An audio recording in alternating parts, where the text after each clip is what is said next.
Bom dia, quarta-feira, 24 de maio, título da lição, um chamado ao compromisso. Deus promete que a sua igreja vai triunfar no final. E existe uma promessa que Jesus fez sobre a sua igreja. Que promessa foi essa? Mateus 16, 18 está escrito: também eu te digo que tu és Pedro, e sobre esta pedra edificarei a minha igreja, e as portas do inferno não prevalecerão contra ela. E Apocalipse 17, 14 está escrito: pelejarão eles contra o Cordeiro, e o Cordeiro os vencerá, pois é o Senhor dos senhores e o Rei dos reis. Vencerão também os chamados eleitos e fiéis que se acham com ele. A resposta para a pergunta: a igreja será vitoriosa, pois ela está alicerçada sobre a rocha, sobre a pedra. Só que uma informação adicional importante. Essas palavras que Jesus disse para Pedro, tu és Pedro e sobre esta pedra edificarei a minha igreja, tem sido interpretada de diversas maneiras, pelo menos 3 maneiras diferentes. Uns dizem que Pedro seria esta pedra, outros afirmam que a fé de Pedro em Jesus como o Cristo seria esta pedra, e a terceira interpretação diz que Cristo mesmo, ele era esta pedra. Existem vários argumentos persuasivos em favor de cada uma das 3 explicações.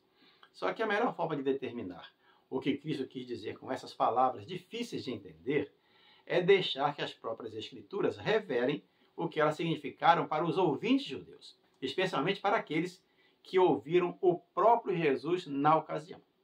O testemunho dos escritos dos discípulos será evidentemente superior às ideias dos homens que, depois de todo esse tempo, quase 2000 anos, têm escrito ou opinado sobre o suposto sentido das palavras de Jesus. Felizmente, alguns dos que foram testemunhas oculares naquela ocasião deixaram um registro inequívoco, e nós vamos conferir. Pedro, a quem foram dirigidas as palavras, ele mesmo rejeitou enfaticamente, mediante seus ensinos, que a pedra da qual Cristo falou naquele momento seria ele mesmo o apóstolo. Vejamos, Atos 4, versos 11 e 12 está escrito, de autoria de Pedro: este Jesus é pedra rejeitada por vós, os construtores, a qual se tornou a pedra angular. E não há salvação em nenhum outro, porque abaixo do céu não existe nenhum outro nome dado entre os homens, pelo qual importa que sejamos salvos. E primeira epístola de Pedro, capítulo 2, versos 4 a 8, diz: pois isso está na Escritura, eis que ponho em Sião a pedra angular, eleita e preciosa, e quem nela crer não será de modo nenhum envergonhado. Para vós outros, portanto, os que credes, é preciosidade, mas para os descrentes, a pedra que os construtores rejeitaram, essa veio a ser a principal pedra angular. Veja que Pedro foi muito claro em dizer que ele não era a pedra e sim Cristo. Já Mateus, ele registrou o mestre empregando as mesmas palavras numa outra situação, numa circunstância que indica claramente que Jesus falava dele mesmo como a pedra. Mateus 21, 42 está escrito: perguntou-lhes Jesus: nunca leste nas Escrituras? A pedra que os construtores rejeitaram, essa veio a ser a principal pedra angular? Isto procede do Senhor e é maravilhoso aos nossos olhos? Uma outra questão importante que nós temos que pensar, que vai tirar qualquer dúvida também. Pense nisso.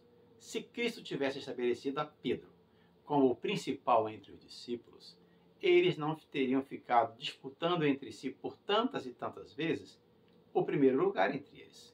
Lucas capítulo 22, verso 24, diz assim: suscitaram também entre si uma discussão sobre qual deles parecia ser o maior. Já perto do fim do ministério terrestre de Jesus, eles ainda estavam discutindo sobre a primazia. Se Cristo tivesse, repito, escolhido a Pedro para tal função, não haveria motivo para essa discussão.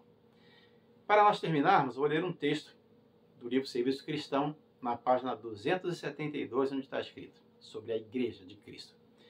Agora a Igreja é militante.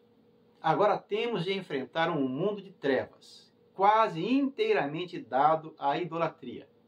Mas está chegando o dia em que será travada a batalha e ganha a vitória. Jesus garante que a Igreja vai triunfar. Creia nisso, permaneça nela, fique na paz.